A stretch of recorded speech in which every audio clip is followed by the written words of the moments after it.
O Drex, a nova moeda digital brasileira, está prevista para ser lançada em 2025. A primeira fase de testes se iniciou em março de 2023 e a segunda fase de testes teve começo em setembro de 2024. A previsão é de que, muito em breve, os testes comecem a ser feitos com a população brasileira. Mas, afinal de contas, o que é o Drex? Para que ele servirá? E, principalmente, quais os principais riscos por trás dessa nova moeda digital do Banco Central?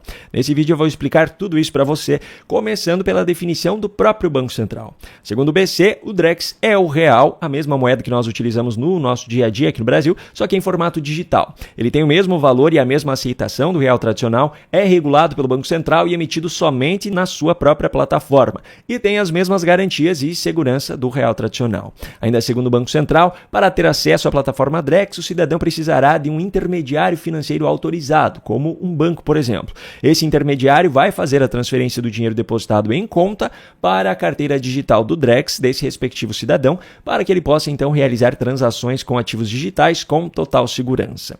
Bom, isso é o que diz o Banco Central e não podemos dizer que a intenção da equipe técnica do BC não seja realmente de trazer melhorias para a sociedade brasileira. Só que no Brasil de hoje há uma distância muito grande entre a teoria e o que acontece na prática. Por conta disso, eu resolvi investigar aquilo que especialistas da minha confiança estão dizendo a respeito daquilo que pode acontecer na prática, quais são os riscos por trás da implantação do Drex, para que você se prepare da melhor maneira possível para o que está por vir.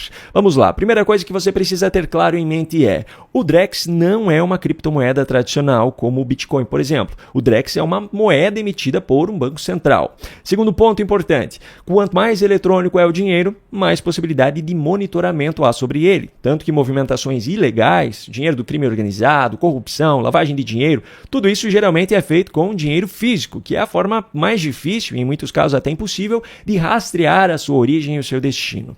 Em função dessa facilidade de monitoramento, integrantes do próprio Banco Central, assim como especialistas de outras grandes instituições financeiras, já afirmaram que o Drex ajudará na programabilidade do dinheiro do povo brasileiro.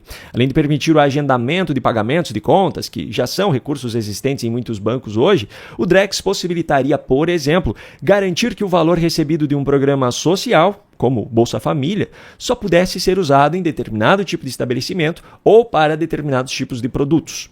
Um vale leite, por exemplo, só poderia ser usado exclusivamente para comprar leite. Teria como controlar isso.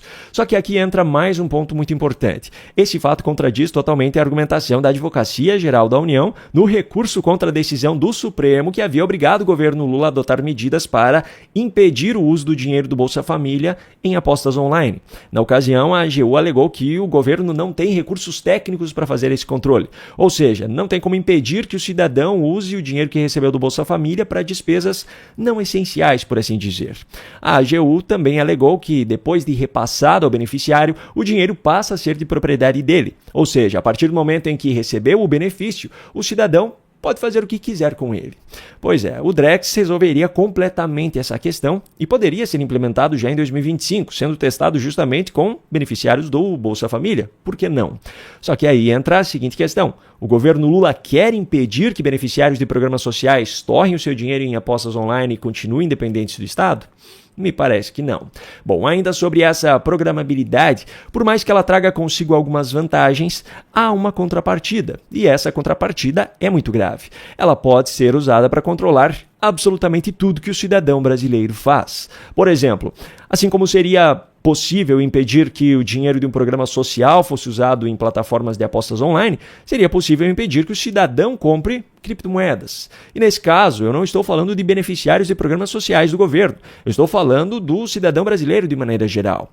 Hoje isso parece completamente irracional, mas nada é impossível quando se trata de jogo político. Se em algum momento o governo ou o Supremo passarem a ver riscos para a democracia ou para o Estado democrático de direito no uso de criptomoedas, o recurso já estará em mãos para que isso seja aplicado. Eu sei, a narrativa parece absurda hoje, mas o risco das redes sociais para a democracia também parece, e isso não impediu que chegássemos a esse ponto, não é mesmo? Outro ponto que vale a pena lembrar aqui é que o governo Lula já fez uma manobra em 2024 para confiscar o famoso dinheiro esquecido dos brasileiros, para contabilizá-lo como receita e assim ajudar na diminuição do rombo. O que garante que outros tipos de manobras, como com valores e outras origens, não sejam colocados em prática também. Rombo fiscal para tentar cobrir definitivamente não falta no Brasil. O Drex também acende um sinal de alerta para situações que vão além das contas públicas, mas que abrangem a economia do país de maneira geral. Em uma situação de uma severa crise econômica, por exemplo, e um desgaste muito grande da imagem do governo, para aquecer a economia, o Drex permitiria que fosse colocado um prazo de validade no seu dinheiro, para que ele fosse gasto até determinada data. Na prática, você seria obrigado a fazer o seu dinheiro girar, porque se mantivesse ele guardado e o prazo de validade expirasse, ele simplesmente deixaria de existir. Agora, apesar desses cenários gravíssimos, mas que parecem ainda um pouco abstratos nesse primeiro momento, existe uma outra situação que já é bem palpável no contexto atual. Se o seu dinheiro está todo em Drex, o governo ou a justiça podem congelar 100% daquilo que você tem e simplesmente cancelar você, apagar você do mapa. Nesse atual cenário de total sufocamento da liberdade de expressão, acelerado ainda mais pela regulamentação das redes sociais que está sendo feita por conta própria pelo Supremo Tribunal Federal e com o histórico de conduta dos ministros, em especial de Alexandre de Moraes, isso é um risco real. Ministros do STF defendem que seja feita a remoção imediata de um conteúdo classificado por eles como falso, sem que haja um processo judicial, sem que o usuário tenha chance de se defender. No mesmo sentido, a Advocacia Geral da União já tem atuado fortemente também em pedidos para que informações classificadas por eles como falsas a respeito de políticas do governo Lula sejam removidas imediatamente. Mais recentemente, o mesmo tipo de pedido foi feito pela AGU em relação a publicações relacionadas ao estado de saúde do presidente Lula enquanto ele esteve internado no Sírio-Libanês, em São Paulo.